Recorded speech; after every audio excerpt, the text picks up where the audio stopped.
characters in that story, they're not real, but they should feel like real people. Are you real?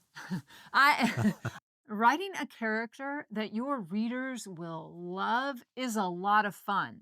However, new writers often make mistakes that just scream amateur. Now, we narrowed this down to our top 6 biggest mistakes that new writers make. And even experienced, seasoned authors can make these mistakes pretty easily. Stay tuned because towards the end of the video, we're going to share one of our free resources that you can access to help you avoid making these mistakes. Let's do a countdown to our number 1 biggest mistake that we see new authors make. Now, this last one will make the difference between a character that sags and is flat and a character that comes to life. Number 6 is not enough conflict. Without conflict, there is no story.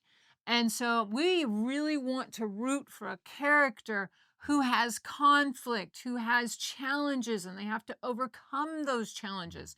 And that conflict can be internal or external. What do you mean or? It has to be both. It has to be internal and external. Not necessarily. Yes. Because it depends on the story you're writing. No, it has to have both. See what I'm saying? That conflict kind of heightens things a little bit, and I know you're rooting for me. Well, they might be rooting for me. I don't know. Now, okay, so I got some examples of internal conflict. Are you ready for them? All right, give them to us. Let's go. Internal conflict. One example can be faith or loss of faith. For example, something really bad happens and they start questioning God. That's actually something that a lot of people can relate to. Yeah, it's internal. It's a very deep internal conflict. And if you can have a character that struggles with the big issues in life, like God and losing faith, that really is going to take your character to another level. Another example is self-image. So a self-image is that perhaps the way that they see themselves is not the way that the world sees them. And an example of this is that your character, someone could tell the character that they're beautiful. You really are beautiful. But they may internally think that they're ugly. You're not ugly. You are beautiful. That's an example of an internal conflict. Another example is love. Love is a really good tool to use for internal conflict. An example could be that your character says that they love somebody, and yet their actions may be the opposite of that. Because we all have done dumb things in our lives and self-sabotaged or sabotaged a relationship or done something to, destroy the thing that we think we love or we say we love. That's kind of just a natural human behavior. And if you can bring that into your character so that your character is reacting more like a real person, then you're going to get some depth of character. And examples of external conflict would be person versus person, which this is a great one because I love one of my favorite examples is Hunger Games. When they get thrown into the arena, you've got person versus person, where they are having to fight each other. It's a great example. Another example is person versus society, where your character is pitted against the society that they live in. I'm thinking Matrix. Some of you maybe not the younger people that would know Matrix, but I like Matrix, and it's a perfect example of this individual fighting this entire society. It's a great example. Another one, this is one of my favorites, person versus nature. And so in person versus nature, your character is fighting against nature, animals, I think T-Rex. Yes. Jurassic Park is a great example. Another one of my favorites. Great example of person versus nature. You can ask some questions to help you identify the conflict in your story. Who or what is opposing your character?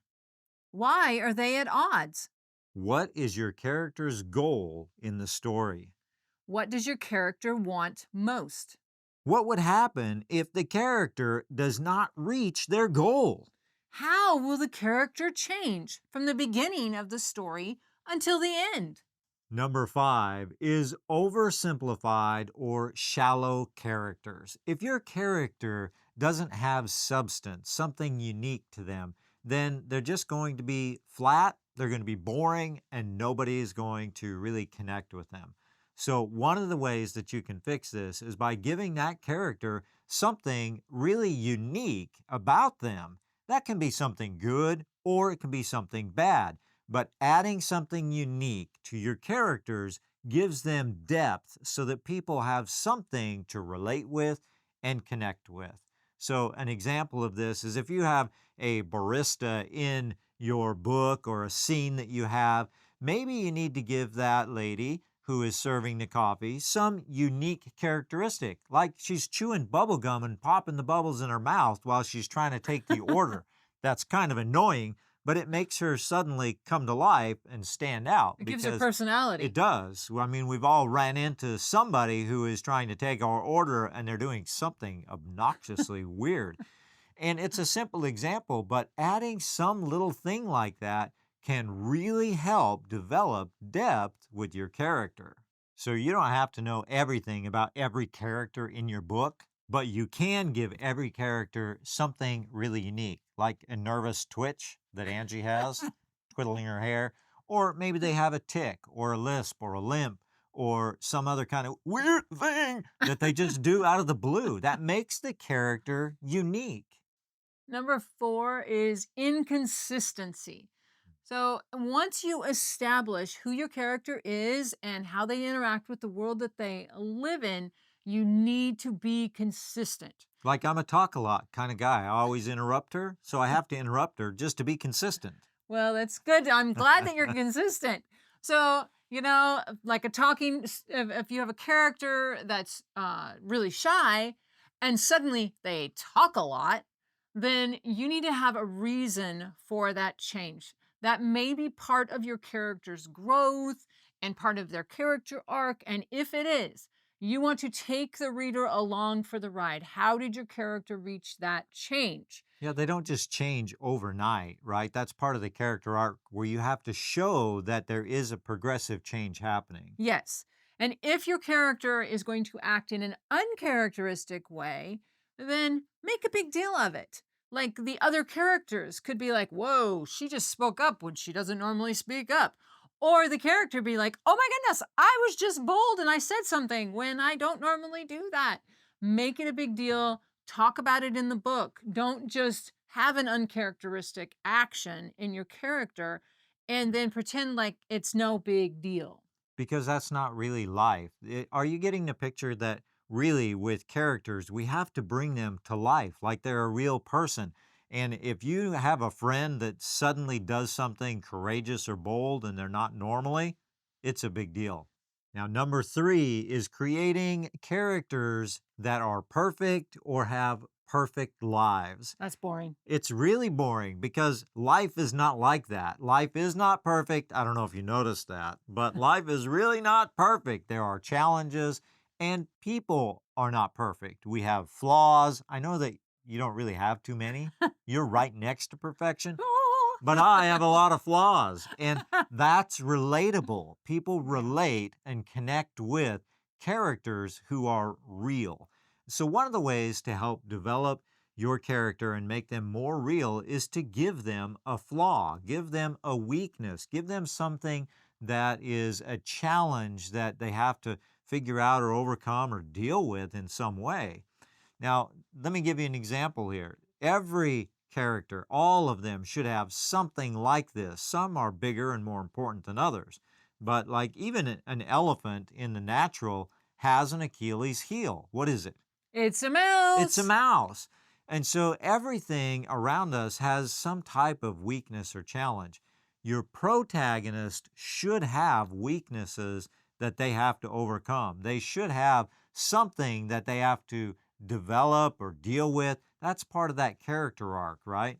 But your antagonist also needs to have something unique. And this should be something positive because they can't just be purely bad, purely evil. there has to be something positive for people to connect with. Now, I like writing antagonists. Yes, you do. I'm really good at that because you can make them really bad, but if you make them believable by giving them some good character traits or you see them doing good things, it really brings them to life. And number two is unrealistic characters. Now, we know when we read fiction in particular that the characters in that story, they're not real, but they should feel like real people. Are you real? I I am real. And one of the ways you know that I am real is that we spend time together. Mm. So before you start writing, spend some time getting to know your characters. Now, when we wrote the Electricals saga, there's Mm. 3 books, and we actually wrote all 3 books Yeah. before publishing. Huge undertaking. The first book is getting ready to be published right now, and it's really close. But So, just a short little plug, stay tuned because in January we're going to do a book release and all kinds of stuff with the Electrical Saga. it's very exciting. But we've spent 5 years working on those books. We've spent 5 long years of getting to know, spending time with those characters. Not everybody spends that much time writing a book, but I guarantee when you do, you are going to spend time with those characters. So get to know them before you start, and that will help the character be more realistic. Now, one of the things I mentioned at the beginning of the video is that we have a free resource to help you overcome some of these challenges. And it's our 10-minute character sketch interview. And there's a link down below. You can access that. And this is really designed to help you interview your character so that you can get to know them better. We also have a whole video on how to use that, so you can check that out. There'll be a link below. And the number one mistake that we see new writers make is not establishing why the reader should really like or fall in love with the protagonist.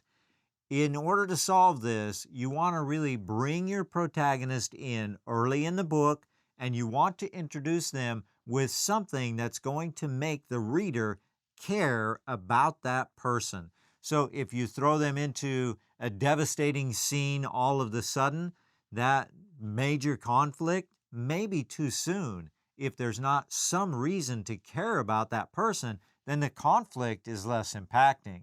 But if you give them an introduction where they're trying to achieve a goal or reach something, or some way that you can bring the reader into a relationship with that character and then bring in the terrible trouble, you're way better off. You want to introduce your protagonist in a way that connects with the people and gives the reader a reason to really root for this character. If you like this video, you should check out this new video that's going to pop up about more mistakes that new writers make. And can you relate to any of these character writing mistakes? Yes, I think I've made them all. I have too, but we learn and we grow. And so we'd love to hear from you in the comments about which one of these you struggle with.